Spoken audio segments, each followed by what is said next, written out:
Bonjour. Alors, dans le Rambam d'aujourd'hui, les lois de Yom Tov, chapitre 6, halakha numéro 7, le Rambam nous parle de cette fameuse idée qui est Eruv Tafshilin. Alors, on explique rapidement. Eruv Tafshilin, ça consiste à nous permettre de pouvoir préparer des choses pendant un jour de fête pour le Shabbat. Parce que de base, normalement, on n'a pas le droit de préparer quelque chose depuis un jour de fête pour le Shabbat ou pour quelconque autre jour. Et donc, le Eruv Tafshilin, ça consiste à prendre quelques aliments, les préparer veille de fête pour le Shabbat. Et ça va faire en sorte que tout ce qui est préparé, ça s'associe à ces aliments-là. Et du coup, ça a été préparé déjà veille de fête et ça permet de pouvoir les utiliser comme base pour pouvoir préparer aussi d'autres choses pour ce Shabbat pendant toute la fête. Ce qui est particulier, et c'est le point sur lequel on va s'arrêter aujourd'hui, c'est que quand on fait le Eruv Tafshilin, on dit, on fait la bénédiction, et puis après on dit, je rends quitte toute personne qui voudrait se rendre quitte de mon Eruv Tafshilin. Et c'est quelque chose qu'on ne trouve dans aucune autre mitzvah. Je te donne un exemple, tous les Shabbats on fait Kiddush. Quand on fait Kiddush, alors généralement, le père de famille rend quitte toute la famille. Et on n'a pas un moment où on dit je rends quitte tout le monde. On va dire que c'est un peu évident. On a même besoin de poser la question si on va pas rendre quitte quelqu'un et qu'il va faire son kiddush tout seul, ou etc.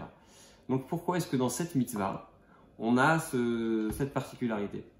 Alors ce qu'il faut savoir, c'est que dans Yom Tov, il y a quelque chose de particulier. C'est que on a cette idée qu'on va parler d'ailleurs dans la suite de ce chapitre, c'est l'idée de l'importance d'avoir des invités.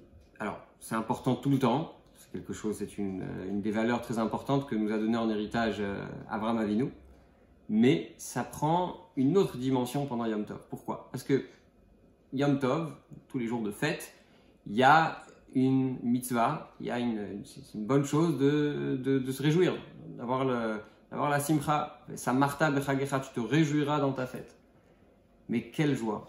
C'est pas notre joie personnelle, c'est pas la joie de notre ventre, c'est le Rambam lui-même qui dit ça. C'est pas la joie de se remplir l'estomac, c'est pas une joie qui consiste à jouir de choses matérielles. Non, c'est une joie spirituelle. Et la joie de Dieu, c'est quand on va aller inviter des gens, quand on va nourrir les gens qui sont dans le besoin.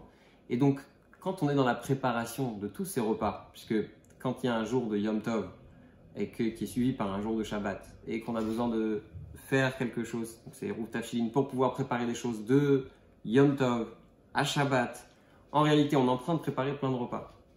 Et on est en train, pendant ces repas, sûrement de penser aussi aux gens qui n'ont pas à manger. Donc ça veut dire qu'en fait, toute l'idée de ce moment, il est lié avec les autres. Et c'est pour ça qu'on met le point, on accentue cette idée que le Eruv Tafshilin, on parle de tout le monde parce que c'est justement un moment dans lequel on est censé penser à nous-mêmes, à ce qu'on va faire pour la fête, mais aussi et essentiellement, puisqu'on parle de joie, de nous réjouir nous et de réjouir également les gens qui nous entourent.